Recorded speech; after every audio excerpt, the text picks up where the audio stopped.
Hello, and welcome to another episode of Patroma Therapy. Today, we're going to discuss man's best friend, and we are in season 1, episode 20. After season 1, which is the summer, we will go to season 2, which is the fall, and then we'll have season 3, which is winter.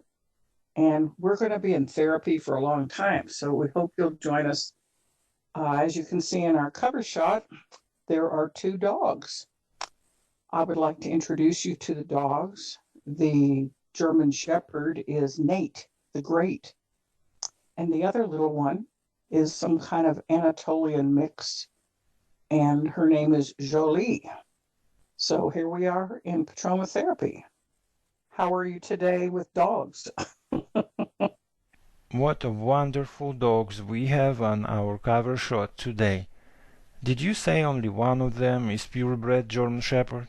Well, the bigger one, Nate, is a German Shepherd, and the other one is some kind of Anatolian Shepherd mix with some other little dog. But they are very pretty. It was a very sunny day, about 100 degrees in Dallas, and I asked permission from their owners if I could take their picture, and they were very happy to have their dogs featured in our YouTube series. So, dogs have become not only man's best friend, but now they are a friend of Patroma Therapy. So did you ever have dogs growing up, or have you? Did I have a dog? Yeah, when I was a kid we had this little dog. Not unlike the black Russian Terrier, only much smaller. And he was the best dog in the world. I know that any dog owner can say that about their pet, but mine really was. I've spent time around few dogs that weren't mine since then, so I believe I know pretty much about dogs. There is a reason we call them man's best friend, right? We've been together for how long? Tens of thousands of years? 30,000 years, I believe. Long before the internet we've met. So I think dogs are very close to humans. Dogs are close to, I thought monkeys were close to us. Well, I have never owned a monkey, but with all due respect, I disagree. Okay. Okay. So, okay. So, and okay. So, so in Zen, there's this concept in meditation that when you're jumping from topic to topic, you should try to take a deep breath and calm the monkey mind, not jump around on different topics, and just try to focus on our topic at hand, which is about dogs and man's best friend. And by man we mean, man and woman. And by man's best friend, we mean domestic dogs, considering our millennial-long history of close companionship with these wonderful animals. Well, I always thought of the expression man's best friend as, you think of the little house, and then the housewife is there cooking dinner with a little apron on, and the husband is reading the newspaper, and the dog is sitting at his feet, and dinner will be served, and the children are in the backyard. It's kind of a classic scene out of a Norman Rockwell way of looking at nuclear family life. But I think in these modern years, 2020, it's maybe not so much that way. What do you think? Well, I think we should stick to the natural order of things, where everybody knows their responsibilities and dog doesn't have to figure out its place in the family, especially in the family where there are children. And also, children know their place. There's an expression that I learned when I was growing up. Children are to be seen and not heard, which means just, come out and see us and quietly go back to whatever you're supposed to do. Don't make too much noise. So, we're supposed to have manners. We're supposed to be quiet. We're supposed to do our homework and make good grades. And it just seems like nowadays, when I go to visit families that have younger children or maybe even teenagers, they barely come out of their rooms, and they're always on their iPhone or iPad or i something, and they barely make eye contact. And but the dog always runs up. Now I'm more of a cat person. I like cats. Cats are independent. And cats are quiet. Cats are not always licking you. People that own dogs, they're always so excited that their dog's going to jump on you and lick you. Like I don't really like to be jumped on. How about you? Do you like the dog to jump on you and lick you? Actually, I do, but only if the dog isn't gonna leave its muddy paw prints on me. I'm kidding, of course, but I've been licked by the dog once. The dog was a huge Central Asian shepherd. They call them alibis. And this alibi, we spent the night in the field under open sky in the rain, and the dog tried to show me its affection. I'm sure if it had hands and arms, it would probably hug me.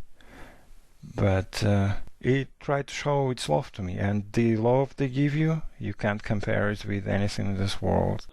Well, that's true. Well, I have I remember when I was growing up, my grandfather had a little dog, and his little dog's name was Skippy. And also there was a peanut butter around that time that was also called Skippy. And the name Skip was popular as I was growing up. So there was this little dog named Skippy. Then my mother had a dog when we lived in Germany, and this little black dachshund was named Fledermaus, which means the bat, because it looked like a little bat. And I remember the little dog Skippy would run to greet us when we would go visit my grandfather. And I remember this Fledermaus always sat near my mother in her big rocking chair.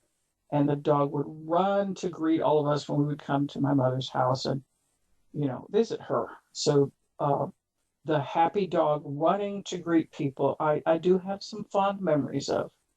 You see? Also, I've always been associating the dog with the loyalty. This can be pretty objective though, but And you're right that loyalty is a value that is sometimes hard to find in relationships. Sometimes friends are not very loyal. Sometimes spouses are not very attentive. Sometimes, loyalties can be tested, but I think that the dogs are pretty consistent there. I know that sometimes when I travel, I've had a cat before, and all my cats began with the letter S. There was Sarman, and then there was Seymour, and then there was Stuart. And sometimes people ask me, was Stuart named after like Stuart Little or Charlotte's Web? I go, no, no, after John Stuart Mill, the philosopher. And this cat was the smartest cat. But, in the world of Dallas or Moscow or New York or Detroit, wherever we are, there's cat people and there's dog people. And sometimes people have both cats and dogs, but people seem to have kind of a preference. Now, as we've been talking a little bit about Greek mythology, Prometheus in another episode, and um, Sisyphus, I just wanted to mention that there is a famous dog with three heads in Greek mythology.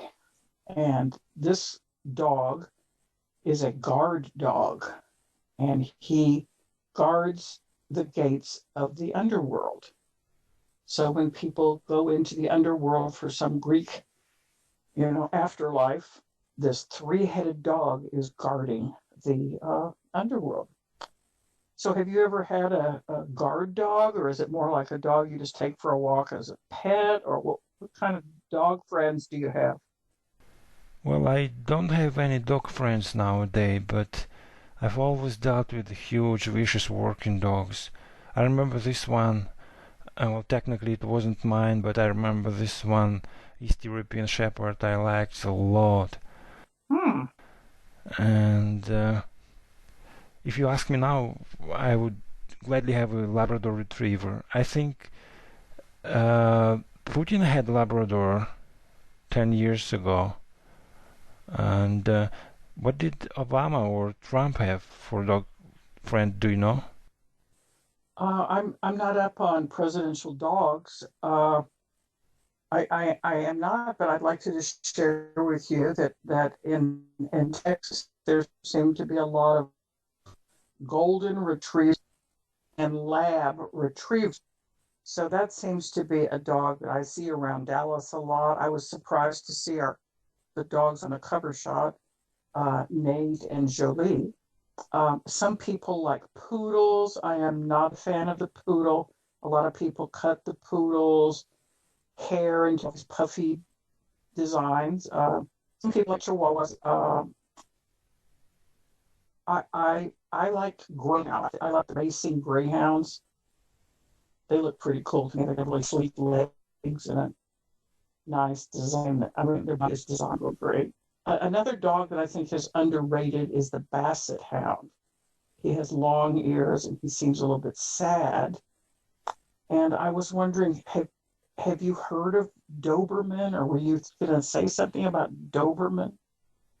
I love Dobermans. Aesthetically, I think they're perfect.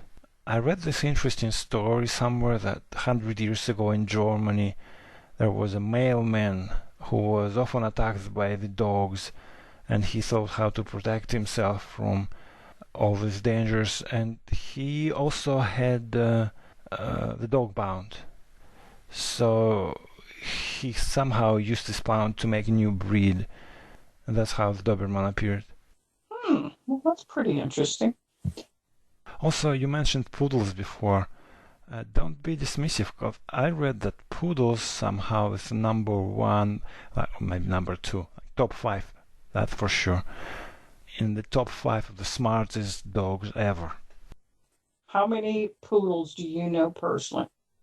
One. Have you ever spent time with a, Not really.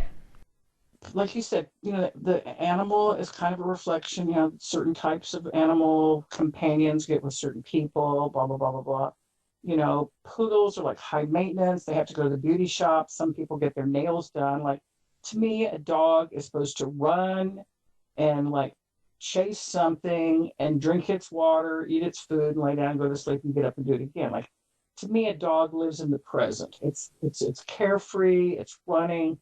And I don't think that a dog who has to go to the beauty shop and get its nails done is the dog for me. But I am also in therapy, and I don't know. Is there anything else you wanted to say about dogs? I know that dogs are loyal, they're affectionate. And they're also a huge responsibility. When you get a dog, it's not something that you can forget about the next day. Well, very good. In Texas, people take dogs very seriously. They invite them on fishing trips. They hang out in the back of trucks. They go with people to the beach. They go on hiking and camping. They're just like a companion. You got your wife, or you got your girlfriend, you got your kids, you got your dog. There's this whole mystique in Texas of the man with his truck and his dog and his beer. And beer is faithful, the truck is faithful, the dog is faithful, and it seems that the dog really is man's best friend. So I guess we've come to the agreement then. Well, we're going to look to our subscribers. Maybe they'd like to write below if they have a dog or a cat or some kind of pet, and if they agree that the dog is man's best friend. So thanks for listening today, and we'll see you around the bend. Adios.